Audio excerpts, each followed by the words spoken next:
अगर आप रशिया में ई वीज़ा के ऊपर आए हो ना तो कुछ सिलेक्टेड जगह ही हैं जहाँ से आप रशिया को छोड़ सकते हो। इमिग्रेशन पे एक मस्त सीन हो गया, गलत नहीं हुआ, बस मेरे को ये उम्मीद नहीं थी कि मुझे पैसे पे करने पड़ेंगे। भाई ने एग्री किया मुझसे 150 रुपये में, लेकिन जब यहाँ पे पहुँचे ना तो बोलने लगे कि नहीं भाई तेरे को 1000 रुपये पे करने पड़ेंगे।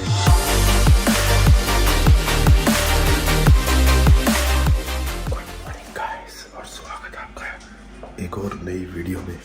लोग सो रहे हैं ना, अभी इसलिए थोड़ा धीरे बोल रहा हूँ। टाइम हो चुका है भाई, तैयारी स्टार्ट कर रहा हूँ। अभी सबसे पहले ब्रश करनी है, मैं ब्रश में बाद में करूँगा खाना खा के। और बैग सारे रेडी हैं, ब्रेकफास्ट तैयार हो चुका है। 3 ओट्स के पैकेट है। रशिया में ना छोटे छोटे सेशन मिल जाते हैं ओट्स के, मिनी पैकेट्स बोलते हैं उनको, और 20 रुपये का एक पैकेट आता है। इनके अंदर हम जो फ्रूट्स होते हैं ना उनको ड्राई अप करके छोटे छोटे पार्टिकल से बना रखे होते हैं, फ्रूट चंक्स टाइप में, तो अच्छा फ्लेवर भी आता है।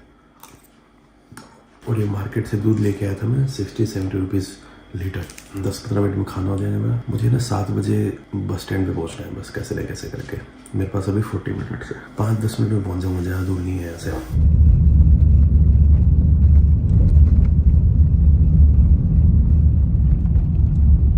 भाई बस स्टैंड पे पहुंच गया हूँ और ये वो बस है जो उलान बटार लेके जाने वाली है मुझे। जुलचिन वर्ल्ड टूर्स, मंगोलियन बस है ये। मंगोलियन देखिए UNZ या UN3 लिखा हुआ है। और ये है उलान उदे का बस स्टैंड के सुबह सुबह के नज़ारे। सुबह के 7 बजे हैं अभी। बस के अंदर मैंने सामान रख दिया है। मंगोलिया के लिए जो टिकट काउंटर है ना, वो जो बस स्टैंड है इसकी मेन बिल्डिंग के अंदर है।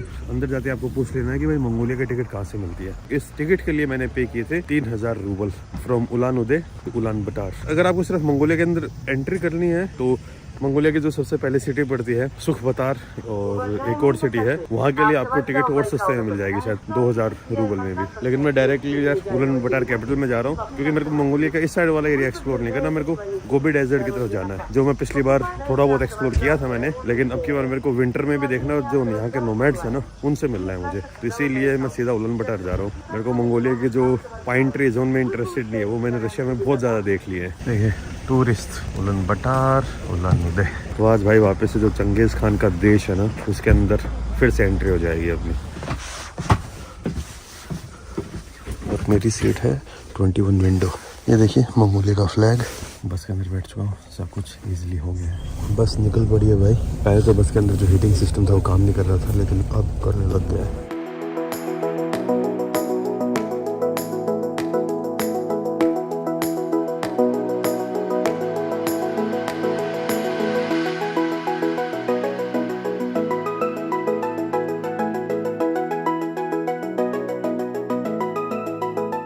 भाई जो बस है वो उलान उदे से रशिया और मंगोलिया की बॉर्डर पर पहुंच चुकी है। अभी हम रशिया वाली साइड पे हैं। पहले इमिग्रेशन होगा हमारा रशिया में और उसके बाद इमिग्रेशन होगा मंगोलिया में।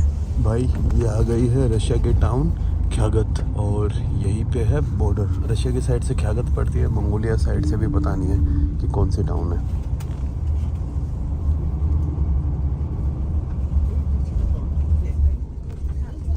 अभी तक बॉर्डर आ ही नहीं रहा है, चले जा रहे और गूगल मैप्स के ऊपर दिखा रहा है कि हम बॉर्डर पे पहुंच गए हैं। बस शायद सिटी के अंदर इधर उधर होते हुए जा रही है। ये लास्ट सिटी है भाई रशिया की। अगर आप रशिया में ई वीज़ा के ऊपर आए हो ना तो कुछ सिलेक्टेड जगह ही हैं जहाँ से आप रशिया को छोड़ सकते हो।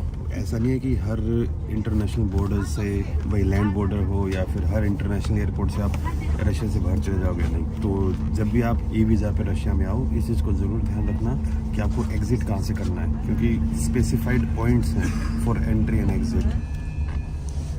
जो गाड़ी वाले भाई साहब हैं, इन्होंने रशिया से गाड़ी के अंदर डीजल भरा है अच्छा खासा, क्योंकि शायद मंगोलिया में जो पेट्रोल या डीजल है उतना सस्ता नहीं है एज़ कम्पेयर टू रशिया। तो गाड़ी को एकदम फुल कर लिया इन्होंने। कुछ लोग थे उन्होंने भी डीजल थोड़ा थोड़ा खरीदा है, तो बस के अंदर रख दिया। और अब हम जो मेन बॉर्डर है वहाँ पे पहुँचने वाले हैं। ये देखिए भाई, ये गाड़ियों की लाइन लगी हुई है, ट्रकों की लाइन लगी हुई है। अब हम फाइनली कॉरिडोर और जो जगह हैं जहाँ से हमारा इमिग्रेशन होगा वहाँ पहुँच चुके हैं। भाई अभी हम यहाँ पे क्या कर रहे हैं, सब हम जितना भी आपका सामान है वो जो इमिग्रेशन बिल्डिंग है उसके अंदर लेके जाएंगे, इमिग्रेशन क्लियर करेंगे और फिर वापस बस के अंदर आएंगे। सारा सामान लेके जाना है, वरना अगर कोई सामान पीछे छूट गया तो जो रशियन अथॉरिटीज़ हैं वो रख लेंगे, क्योंकि वो कस्टम क्लियर नहीं होगा। तो एक बार इमिग्रेशन क्लियर करके फिर आप लोगों से मिलता हूँ। तो भाइयों, जो मेरा रशिया वाला इमिग्रेशन तो क्लियर हो चुका है। वैसे जो मेरा वीज़ा था ना, मैं ई वीज़ा पे आया था रशिया में, और ई वीज़ा मेरा आज ही एक्सपायर हो रहा था। वो देख रहे हो भाई, वो रह गया रशिया पीछे, और अब मंगोलिया के अंदर अपनी एंट्री हो चुकी है।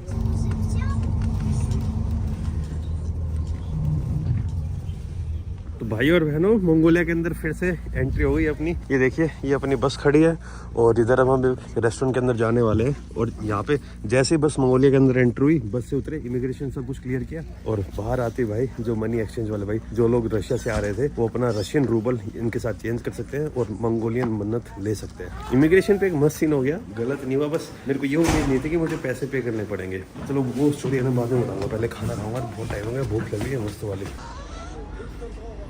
रशिया से मंगोलिया आती है ना, जो इंफ्रास्ट्रक्चर है और जो रोड्स हैं, उन सब की जो हालत है वो एकदम थोड़ी अलग है। जो डिफरेंस है ना, आपको क्लियरली शो हो जाएगा रशिया और मंगोलिया के अंदर। ठंड बराबर है, ठंड में कोई ज्यादा डिफरेंस नहीं है, वो सेम एरिया उधर है, सेम एरिया इधर है। इमिग्रेशन पे क्या पंगा हुआ कि मुझे लग रहा था कि अपने इंडियंस के लिए वीजा ऑन अराइवल जो है वो फ्री हो चुका है। वैसे इंडियंस के लिए वीजा फ्री था मंगोलिया का काफी टाइम से, लेकिन अगर आपको एक्सप्रेस वीजा चाहिए होता था ना, तो लगभग $30 to $35 के आसपास लग जाते थे। क्योंकि जब मैंने पहली बार मंगोलिया का वीजा लिया था 2019 में, तब भी एम्बेसी वाले बोले अगर आपको 3-4 दिन बाद वीजा चाहिए तो आपको फ्री मिल जाएगा, अगर आपको हाथों हाथ चाहिए तो आपके पैसे लगेंगे। उस टाइम मैंने नवंकुर के साथ लिया था, मैंने नवंकुर ने सोचा हाथों हाथ ही ले लेते हैं यार, बार बार कौन आएगा, उतना खर्चा लग जाएगा एम्बेसी पहुंचने का, आने का, तो हमने हाथों हाथ ही ले लिया था। और रिसेंटली ना मंगोलिया ने ई वीजा लॉन्च कर दिया था इंडियंस के लिए, उस ई वीजा की कॉस्ट है $5। लेकिन मेरे मन में था नहीं यार, वापस से जो मंगोलिया का स्टिकर वीजा है ना वो लूंगा मैं, जैसी कंट्री में अराइवल होगा ना उस टाइम पे मुझे वो वीजा मिल जाएगा और ज्यादा मुझे पे नहीं करना पड़ेगा, वही $5-10 जो प्रोसेसिंग फीस होती है। लेकिन यहाँ आने के बाद पता चलता है कि अगर आपको स्टिकर वीजा चाहिए और अगर आप वीजा ऑन अराइवल ले रहे हो तो आपको थोड़ा ज़्यादा पे करना पड़ता है।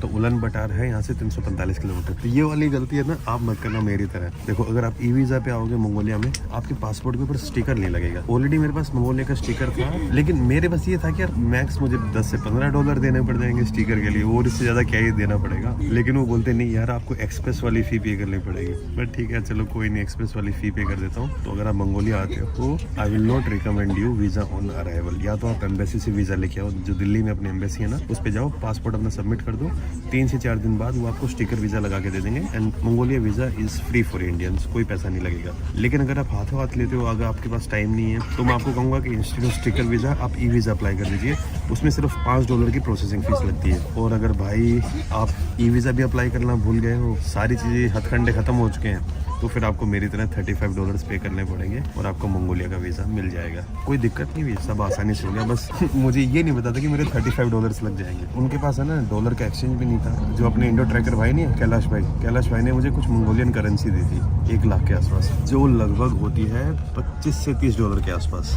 तो सारी की सारी मुझे यहीं पे करनी पड़ गई, क्योंकि उनके पास डॉलर का एक्सचेंज नहीं था और मेरे पास मंगोलियन करेंसी थी। मंगोलियन करेंसी मेरे पास कम पड़ रही थी 20,000। तो जो बस के ड्राइवर थे उन्होंने मुझे दिया और बोलते कि तुम मुझे बाद में दे देना। फिर मैंने अंदर आने के बाद जो मेरे पास 5,000 रशियन रूबल का नोट था ना, वो चेंज करा के फिर मैंने ड्राइवर को पे किया। और जो बर्फ़ की चादर है ना भाई, अभी तक ख़त्म नहीं हुई है। जब तक मैं रशिया और मंगोलिया को छोड़ नहीं देता ना, ये पूरी बर्फ़ की चादर ऐसी रहने वाली है। वो भाई रशिया की लास्ट झलक देख लीजिए, जो सामने आपको एक चर्च दिख रहा है ना, वो रशिया में है। उस साइड आगे जो शहर दिख रहा है वो रशिया में है, और ये एक नदी जो भी जमी हुई है।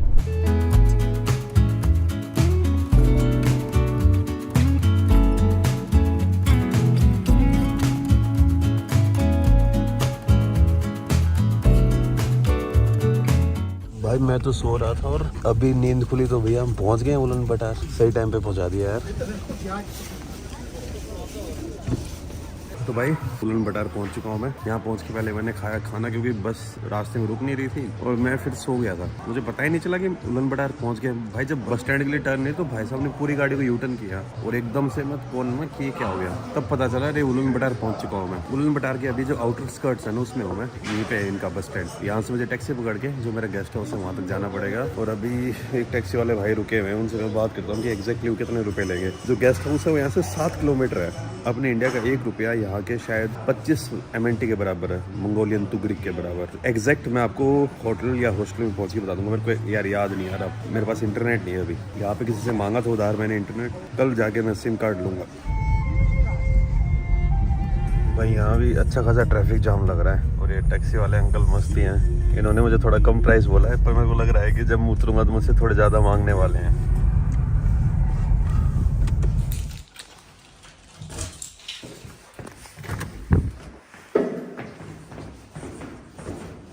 तो भाई रोम के अंदर मेरा सामान मैं रख के आ चुका हूँ और जो मेरा अंदाजा था ना वो सही था। टैक्सी वाले भाई से मेरी बात हुई थी 4500 तुगरिक में, 1 Indian rupees equals to 40 Mongolian tugrik. जब मेरी बात हुई थी भाई ने एग्री किया मुझसे 150 रुपए में। 30 to 35 मिनट्स लग रहे थे बस स्टैंड से यहाँ तक। इवन तो रोड 7 किलोमीटर का है लेकिन लंबा बहुत है, ट्रैफिक जाम बहुत लगता है। ये देखिए अभी भी लगा हुआ है। सिटी के अंदर जाने वाले में ट्रैफिक जाम है और इससे बाहर जाने वाला खाली सही है। मुझे कंफर्म लग रहा था कि इतने सस्ते में तो मानने वाला नहीं है, भाई ने बोलने में कुछ गड़बड़ की है या फिर मेरे को समझ में नहीं आया ढंग से। मैंने बार बार दिखाया कि इतना इतना, बोलता हाँ हाँ हाँ ठीक है कोई बात नहीं। लेकिन जब यहाँ पे पहुंचे ना तो बोलने लगे कि नहीं भाई तेरे को 1000 रुपये पे करने पड़ेंगे, 150 से सीधा 1000। मैं भाई यार इतने की तो बात ही नहीं हुई थी, बात की आपने 150 या 200 की और आप मांग रहे हो 4 से 5 गुना। फिर कैसे न कैसे करके मैंने भाई साहब को दिए 880 रुपये। रीजनेबल है, कोई दिक्कत नहीं यार, क्योंकि ठंड में है ना भाई, ठंड आपको लग नहीं रही है लेकिन अभी भी बाहर का टेम्परेचर -15 से -20 के आसपास है। और ये देखिए उलन बटार में जो बाहर का माहौल ऐसा है अभी। एक अच्छी बात है खांसी कम हो गई है। चलो ठीक है, जो भी उस टैक्सी वाले भाई के साथ हुआ, बाद में हम दोनों ही हंसने लग गए थे। उसको भी लगा कि मैंने थोड़े ज्यादा मांग लिए हैं और मुझे भी लगा कि मैंने भाई स्टूपिडिटी दिखाई है यहाँ पे। इतना एक्सपीरियंस ट्रेवलर होने के बाद भी इस टाइप की यार हरकतें करते हैं, हर कोई करता है, चाहे आप कितने ही बड़े हो जाओ, कितने एक्सपीरियंस ले लो, गलतियाँ आप करते ही रहोगे। तो मंगोलिया के अंदर पहुंच चुका हूँ। पिछली बार जब आया था मंगोलिया में तब थी भूषण गर्मी, अब की बार है मस्त वाली ठंड, -15 से 20। जहाँ पे मुझे जाना है साउथ गोबी डेजर्ट की तरफ, नोमैड्स के पास। वहाँ पे उतनी ठंड नहीं होगी जितनी यहाँ पे है, यहाँ से 10 डिग्री और कम मान लीजिए। तो -10 से लेके -5 के बीच में टेम्परेचर रहने वाला है। तो जो मोटे वाले कपड़े हैं आई थिंक मुझे मंगोलिया के अंदर उनकी जरूरत नहीं पड़ने वाली। वैसे मंगोलिया से मुझे वापस रशिया जाना पड़ेगा, लेकिन 4 दिन के लिए जाऊँगा मैं, क्योंकि मंगोलिया लैंडलॉक कंट्री है बिटवीन चाइना एंड रशिया, और किसी कंट्री में आप नहीं जा सकते। और यहाँ की जो फ्लाइट है ना वो भी बहुत एक्सपेंसिव है। अब यार रात के 10 बजे में तो एक बार मैं कॉफ़ी वॉफ़ी और एक हॉट डॉग खाने आया हूँ। अभी जस्ट भाई जो रेडी टू ईट नूडल्स थे ना, रेडी टू ईट क्या, वो अपने कप में नूडल्स नहीं आते जिनके अंदर गर्म पानी मिलाया और एकदम तैयार हो जाते हैं खाने के लिए, वो खाए हैं। और एक ये फ्यूज टी, ये पी। गंदगी देखिए भाई यहाँ कितनी ज़्यादा है। और ये सेम गंदगी है ना मुझे बस स्टैंड के ऊपर भी दिखती। मुझे समझ नहीं आ रहा कि यार यहाँ पे एंट्री के टाइम पे कुछ ऐसा लगा नहीं रखा गया जिसके कारण लोगों के जो पैर गंदे होते हैं वो अंदर ना आए। जहाँ पे भी जाओगे ना, गर्मियों में ऐसा सीन नहीं था, लेकिन अभी मेरे को आए भी 3-4 घंटे में है यहाँ पे, और हर जगह मुझे इसी टाइप की गंदगी दिख रही है। इस चेन का नाम है नाइस टू सी यू। यहाँ पे सॉसेज वॉसेज मिल जाते हैं, छोटे मोटे ग्रोसरी का सामान मिल जाता है। ये गर्म पानी है, इसके अंदर आप वो डाल सकते हो। ये देखिए मिनी सुपरमार्केट। ये भाई साहब चले हम उलन बटार, द कैपिटल ऑफ मंगोलिया। वैसे मंगोलिया की कैपिटल के बारे में एक इंटरेस्टिंग बात और है। सबसे पहली बात तो कि ये दुनिया की सबसे ठंडी कैपिटल है, वर्ल्ड्स कोल्डेस्ट कैपिटल में आपका स्वागत है। और दूसरा, मंगोलिया की पॉपुलेशन है लगभग 3.5 मिलियन के आसपास, जिसमें से 1.5 से लेकर 2 मिलियन के आसपास जो लोग हैं मंगोलिया में वो उलन बटार में ही रहते हैं। देश की आधी पॉपुलेशन देश की कैपिटल में रहती है। तो आप सोच सकते हो कि मंगोलिया के अंदर जो बाकी जगह पर आपको पॉपुलेशन डेंसिटी मिलेगी ना, वो कितनी कम है, बहुत कम। बाकी जगह में यार लोग ढूंढने पड़ते हैं ऐसे कि भाई दिख जा। और खास करके गोबी डेजर्ट वाला एरिया तो और ही ज़्यादा एक्सट्रीम में खालीपन सा है। पिछली बार मैं पूरा एक्सप्लोर नहीं कर पाया था क्योंकि उस टाइम मेरे पास और शुभम के पास उतना टाइम नहीं था। अब की बार मैं सिर्फ और सिर्फ गोबी डेजर्ट वाले एरिया में ही जा रहा हूँ। जो बाकी मंगोलिया का पार्ट है उसको एक्सप्लोर नहीं करूँगा। एक तो ठंड बहुत ज़्यादा है और ऑलरेडी उस एरिया को मैंने ठीक ठाक एक्सप्लोर कर लिया है। 10-12 दिन गोबी डेजर्ट को एक्सप्लोर करके मैं वापस इधर से ही उलन बटार आके यहीं से जिस रास्ते से मैं आया था ना, यहाँ से वापस उलान उदे से फिर मैं एक बार लेक बाइकल जाके आऊँगा, और लेक बाइकल से सीधा नोवोसिबिर्स्क, और नोवोसिबिर्स्क से फ्लाइट पकड़ के सीधा दुबई, और दुबई के बाद भाई सीधा अफ्रीका। और ये देख रहे हो भाई अपने वाली जिमनी, लेकिन यहाँ पे जो जिमनी है ना इसके 5 डोर नहीं है, 3 डोर वाली है। मारुति वालों में मेरे को बहुत बड़ा गुस्सा आ रहा है। लास्ट ईयर वैसे ही अच्छा नहीं था मेरे लिए, और दूसरा जिमनी ली 16 लाख की, और अब आपको पता है जिमनी का क्या प्राइस हो गया है, 2 लाख रुपए कम कर दिए उन्होंने। हाँ इवन दो ऐसे बस वो शो कर रहे हैं, उन्होंने नया मॉडल लॉन्च कर दिया है, लेकिन सबसे वाहियात कंपनी है इंडिया की मारुति सुजुकी, जो कस्टमर के साथ ऐसा खेलती है भाई कि क्या ही बताऊं। पर एक हिसाब से पहले मुझे पता था कि ये मॉडल फ्लॉप होना है, मेरे को ऐसे गाड़ी ठीक लगी, ले ली। लेकिन 2 लाख तो मुझे भी पहले महंगी लग रही थी। अगर मैं थोड़ा वेट कर लेता ना, अब लेता तो 2 लाख रुपए बच जाते मेरे। बेफालतू में दिमाग में माहौल बना के पता नहीं क्या क्या कर दिया है मैंने पिछले साल। कोई नहीं, जो हो गया सो हो गया, अब क्या ही कर सकते हैं यार। ये देखिए क्रिसमस का माहौल यहाँ पे अभी फुल सेट है। आज है 27 तारीख। न्यू ईयर तक मैं सोच रहा हूँ उलन बटार में रह जाऊँ यार, थोड़ी न्यू ईयर के सेलिब्रेशन और जो फायरवर्क्स होता है वो देख के फिर निकल जाऊँ यहाँ से। बस भाइयों, रूम में वापस आ गया हूँ। जो ये गर्म कपड़े सब टांग दिए मैंने, और अब है मेरे सोने का टाइम। यहीं पे खत्म करते हैं अपने रशिया वाली सीरीज को। और इस सीरीज में जितने भी लोग इन्वॉल्व हुए, फिर चाहे वो तानिया हो या फिर अपने फ्यूदर अंकल ओमियाकोन वाले, उन सभी का तहे दिल से धन्यवाद। और आप सभी लोगों का भी बहुत बहुत धन्यवाद कि आप लोगों को ये वाली सीरीज काफी पसंद आई। कल से स्टार्ट होगी मंगोलिया की सीरीज। मंगोलिया में मैं लगभग 10 से 15 दिन रुकने वाला हूँ, ज्यादा दिन नहीं रुकूंगा। मेरे को 1-2 जगह देखनी थी, वही जगह देख के फिर वापस रशिया जाऊंगा। और रशिया में भी वापस से 5 दिन रुकूंगा, क्योंकि रशिया के अलावा मुझे और कहीं से ट्रांजिट नहीं कर सकता। मैं देखूंगा, अगर मुझे यहाँ से मंगोलिया से फ्लाइट मिल गई निकलने के लिए तो मैं शायद वहां से सीधा फ्लाई करके निकल जाऊंगा। लेकिन चांसेस थोड़े कम हैं। मुझे ऐसा लग रहा है कि मुझे रशिया जाना ही पड़ेगा, तो मुझे रशिया का ई वीज़ा फिर से अप्लाई करना पड़ेगा। तो यही है भाई अभी तो बस भाइयों, इस वीडियो में इतना ही। उम्मीद करता हूँ ये वीडियो आप लोगों को पसंद आई होगी। मिलता हूँ आपसे नेक्स्ट वीडियो में, तब तक खुश रहिए, आबाद रहिए, keep travelling and keep enjoying your life.